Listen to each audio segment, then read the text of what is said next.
Orang yang ingin berdakwah lewat harta yang Allah titipkan, caranya gampang. Caranya kalau ingin ikut Utsman, ikut Abdurrahman bin Auf, ikuti sirahnya. Keluarkan sirah Utsman itu seperti apa. Sekarang banyak buku-buku tentang Utsman, mengeluarkan dari sejarah, dari hadis dan sebagainya. Siapa itu Abdurrahman bin Auf? Hal pertama yang mereka berdua lakukan adalah mengamalkan nasihat Nabi terkait membangun hubungan baik dengan Allah.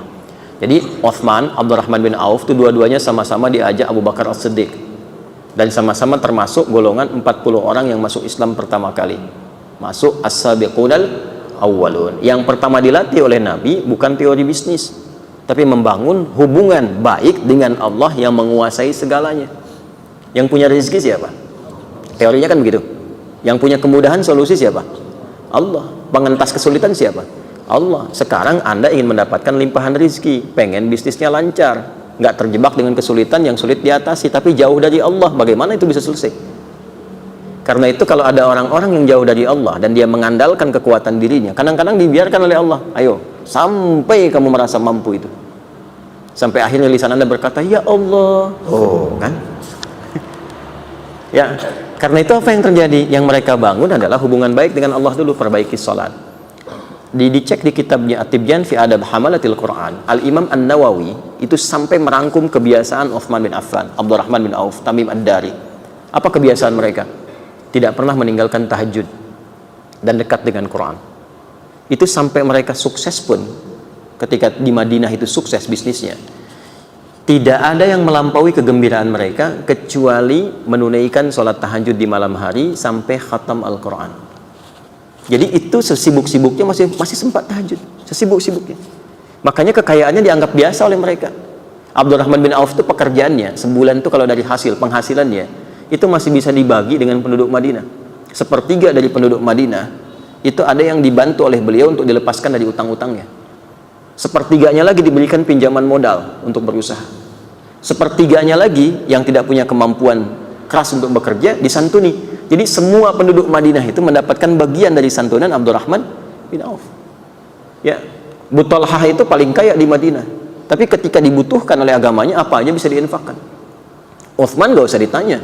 Ya, aset-asetnya kalau perlu ada yang susah untuk masyarakat dibeli oleh beliau, diwakafkan. Itu kan kisah sumur itu, ya, kisah kebun itu yang sekarang jadi penginapan yang viral itu. Itu pekerjaan mereka. Bagaimana itu bisa terjadi ketika hubungan dekat dengan Allah itu terjalin? Karena itu kalau kita ngaji Kitabul Buyu', bab tentang bisnis, sebelum nyampe ke sana kan dibuka dengan Kitabul Iman, Kitabul Ilmi, Kitabul Shalah. Imannya perkuat dulu, belajar ilmunya yang kuat, ilmu manajemen bisnis, ilmu dagang, supaya tahu bagaimana Islam memberikan spirit kepada perdagangan dan bisnis. Jangan menipu, jangan curang, ini strateginya. Bagaimana bikin objek kita mudah dikenali masyarakat, bagaimana orang senang dengan produk kita, bagaimana orang-orang itu melihat produk itu dengan hati, bukan sekedar dengan pikiran. Jadi begitu datang tuh udah nggak nawar lagi, itu ada. Ya, membangun trust teorinya bagaimana ada. Tapi setelah Kitabul Iman, Kitabul Ilmi, baru kemudian masuk kepada jembatan-jembatan yang kuat. Kitabul Shalah, sholatnya isi. Kan nanti ada sholat-sholat tertentu yang mensupport kepada lapangnya rezeki, seperti sholat duha. Tapi bukan berharap dengan sholat itu ditarik ke dunia, bukan.